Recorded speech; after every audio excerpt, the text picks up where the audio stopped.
Introducing Charlotte, Jenny, and all that jazz.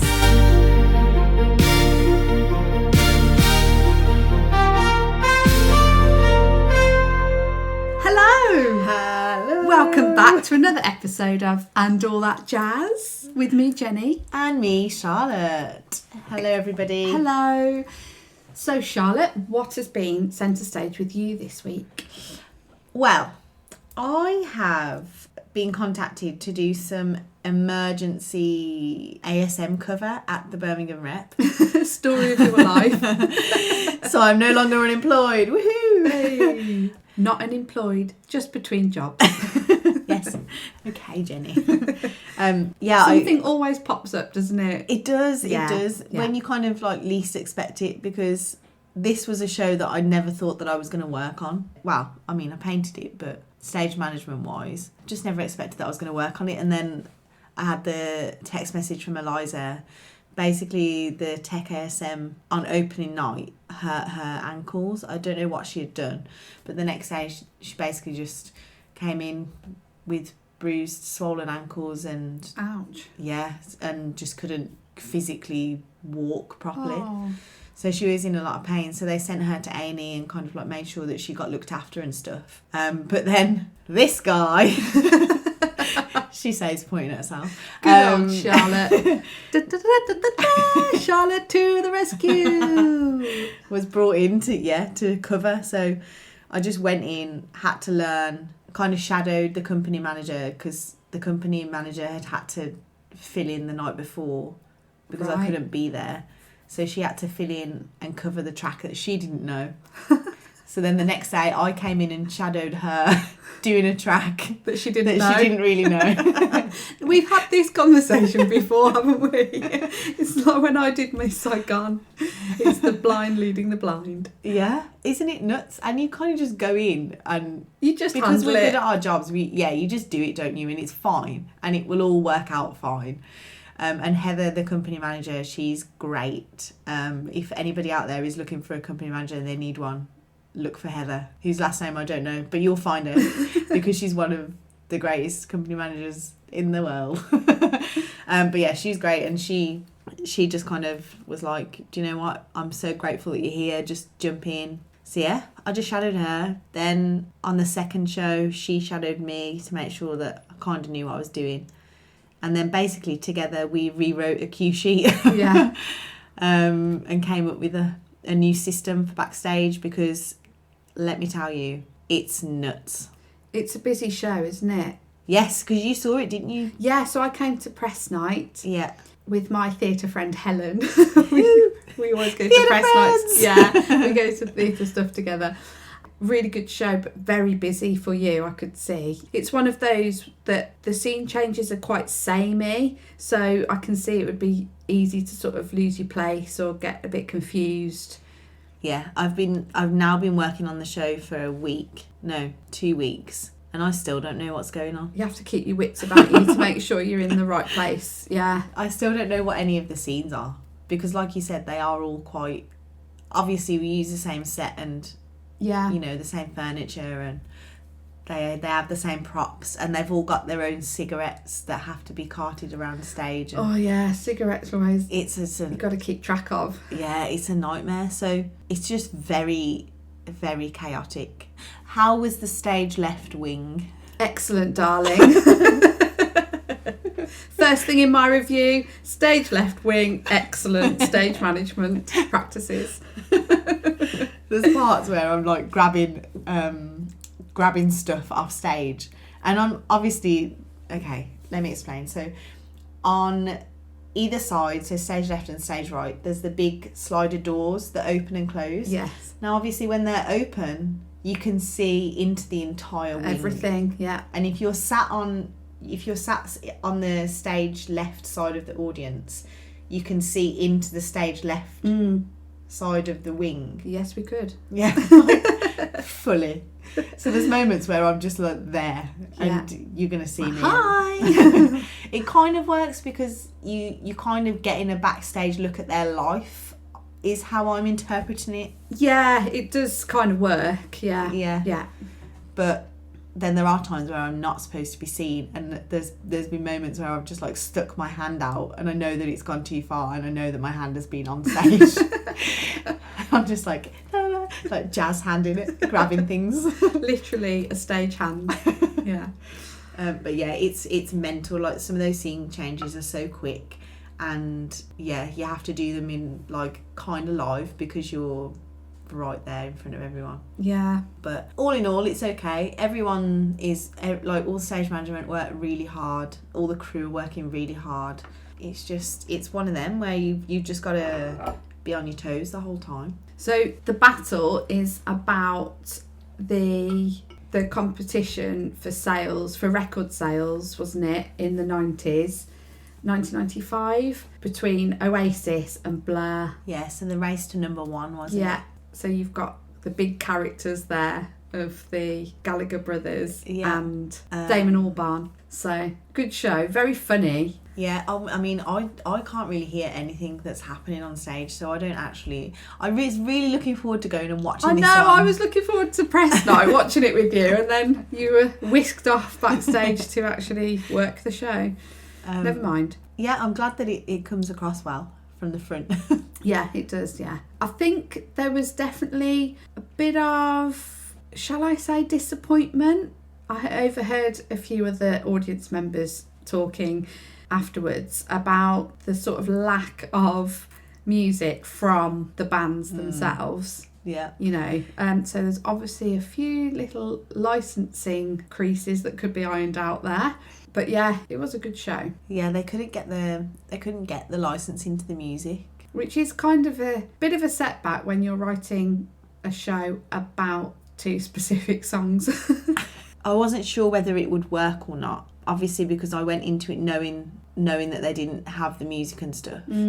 So I wasn't sure whether it would work from an audience perspective, but the audiences are leaving like loving it. Yeah. Apart from obviously the music part, but you know, they're getting there's been about 80 people in the audience some nights, and the laughter, it sounds like there's about 200, 300 people in there. Oh, that's really good then. I think it obviously attracts a certain genre of audience, doesn't it? Because it's a nostalgia piece, isn't it, really? Yeah, people are going with that expectation and to have a good night out and the 90s nostalgia of it. So there's definitely more drunk people in the audience. Yeah, I can imagine. Than usual. Yeah. And do you know what? There's been a lot more men too in the audience. Yeah, it's quite a laddie type show, isn't it? Lads. It is, yeah, and the cast do that very well. Because you wouldn't really remember that time, would you? I remember it, you see, but I was 4. Yeah, when that was happening. But my brother loves Oasis, and he's 30 this year. Has he been to see the show? No, but I'm going to try and get him tickets. Yeah. Because he needs to come and see it then. But yeah, he loves them, and I'm like, I don't know why. Because there's some clips, especially at the beginning, there's some video clips, aren't there, up on the screen behind. I enjoyed those, and you can kind of definitely sensed in the audience people being like, oh yeah, I'd forgotten about that. Oh yeah, look at what they're wearing, you know, all that kind of thing. Although, having said that, what they were wearing is pretty much still my wardrobe right now, so... What goes around comes around. I've managed to like cling on to my combats and vest tops long enough for them to become fashionable again. So made me feel good about myself. Managed to drag out all my cassette tapes and CDs. So what did your friend think of it? Helen, yeah, she really enjoyed it as well. Again, that was our kind of era, although we weren't particularly into Oasis and Blur. We were more into the sort of poppy, the Spice Girls and the poppy boy bands. But obviously it was a big part of music culture, so we remembered it all, and it was nice to kind of see it all back again. Yeah, cool. Yeah, she really enjoyed it. And then obviously like went up to the mezzanine for the press night afterwards. Yeah. And there were a lot of well-known faces up there. Yeah, which I missed every single one of them. Did you? I don't know what I was doing. I mean, obviously I was cleaning at the end of the show. Yeah. And then I was putting on my makeup. But yeah, it's one of the most well-attended press nights I've seen for a while. I'm so good. Who was there? Well, because obviously the show was starring Matthew Horn from Gavin and Stacey. Yes. So obviously there were a lot of sort of TV pals there. Yeah. There were a few Coronation Street faces, a few EastEnders faces. There was Christopher Eccleston, the Doctor Who. He was there. What? Yeah. I'm so good. I like him. What? Where was I, Jenny? Where was I? You were backstage sweeping up, probably. Cleaning all the blood. Yeah, so the blood, we were talking about the amount of blood a couple of episodes ago, weren't we? Yes. So I was really looking forward to seeing these bloody scenes. Yeah, see how and much there's a big fight scene, isn't there? Yeah, which is yeah. very graphic. However, the way it was lit, couldn't see any of the blood at all. Literally, I was a bit disappointed with that, I've got to say, because I know the work and the effort that goes into having fake blood on stage, and it just didn't have the impact that they were hoping for at all. Yeah, I think that they either needed to use more blood, Yeah. Or just none. It didn't really need it. I think it would have been okay because of the, like you said, because of the graphicness of the fight, and also the video wall behind. Yeah. Which is graphic. Yeah. For me, the blood kind of it's like Yeah, it's like secondary. It didn't add anything to it. Yeah. Because we couldn't see it anyway. So yeah, it would have been. They could easily take all that out and just, make it a lot easier for stage management and still have the same effect. So Yeah, and also it's got a blue floor, so yeah, you on a couldn't blue see floor, it. you're not going to see the blood on a blue floor. No. It's just work for the stage management, work for the costume department, work for props department. It didn't need it. Yeah, I do like that scene. Obviously, we see it all because we're like right up close to it. But that is one of my favourite scenes. If it was me, I would just use loads. I know it'd be horrible to clean up, but I would just like cover the stage with it. Well, as someone suggested, 200% more blood or no blood. Yeah. Yeah. So what's been centre stage for you this week apart from the press night? I took my little boy to see the Three Little Pigs at the Rep. Yeah. All we do is go to the Rep. We just can't get enough. Didn't even get a discount, just paid full price, yeah. Yeah, so we went to see the Three Little Pigs, the musical. The musical? Yeah, it was by Wise Owl Theatre Company. It was brilliant, I've got to say. These touring shows, they're so good. The talent in them is just brilliant. These actors, I thought it was just going to be like a three-hander, obviously with it being the Three Little Pigs. Yeah. But there were the three pigs, Mummy Pig, two puppeteers working the Big Bad Wolf. Okay, yeah. And two musicians. Oh, really? Yeah, live musicians in on the stage. studio? Yeah, and then presumably they had one or two stage management as well. So it was a fairly decent size company, and it was really good. And they're just working their socks off the whole way through, Yeah. because obviously they're singing, dancing, acting. With these touring shows, you've got to help usually set up the scenery and set your props and everything, don't you? You know, so there was a lot for them to do, and the set was lovely. It kind of opened out like a pop-up storybook type feel. Ah, really clever. Yeah. So it was sort of simple but very effective.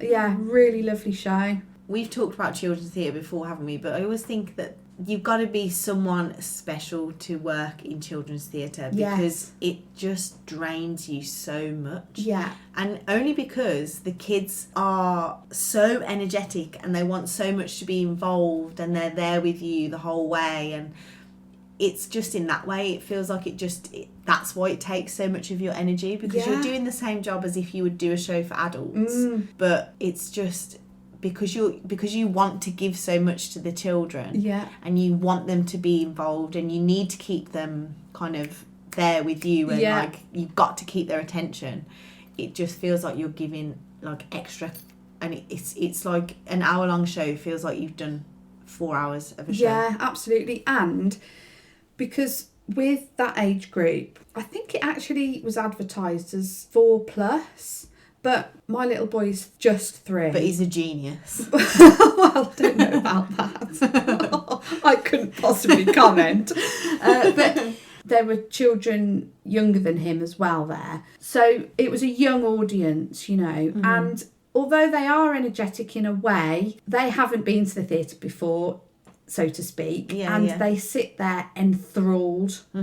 So they're enjoying it, but on stage, the actors on stage aren't actually getting a lot of feedback because the children are too young to know about shouting out and like he's behind you, any of that kind of thing, any audience participation. So the actors have to work really quite hard to G up the audience to get any sort of response like that. And the parents, you get the odd parent that kind of buys into it, but generally I think the parents just want to sit there and have an hour, just having a break. An hour's rest.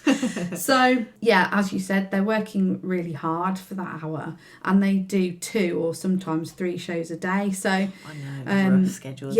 So I was really impressed, and afterwards we happened to be out in Centenary Square, and the cast were coming out to take some promotional shots by the looks of it, and they were so friendly and lovely to the children that were stood around. And that was really nice as well, because nice. It's not nice, is it, when a cast comes out or you meet them at stage door and they're a bit cliquey, because they all just want to go standoffish. So it was lovely. That really kind of gave it a nice feel. You felt like they were really genuinely enjoying their jobs. That's good. And that came across on stage. That is good, because you do have to, you're educating a whole generation of children when you work in children's theatre, right? You're like you said, it's some of their first times ever going to see anything, so it's a big responsibility, and I think you've got to want to do it. So if you don't want to do it, it will ruin the whole experience for everybody involved, including the other people in the cast that do want to do the job. Do you know what I mean? I feel like it's one of those, it's the same as like working in daycare. It's vocational, isn't it? And there's some people that I worked in daycare with when I was out in New Zealand that just did not want to do that job, and you could just tell, and I'm like, just don't do it. Because these children are feeding off of your negative energy because you don't want to be here.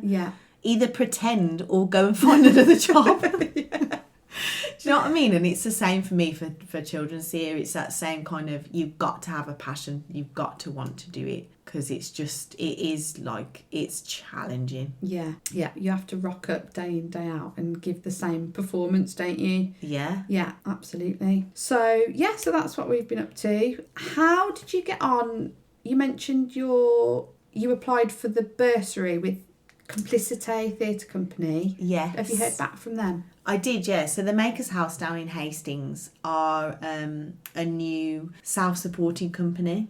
So basically when Liz, the woman I've been speaking to, emailed me back about the bursaries, they can't afford to give you a free place. So because they only have 10 slots available for the workshop for the week. Right, so a free place they need is quite to cover a big their costs. Percentage.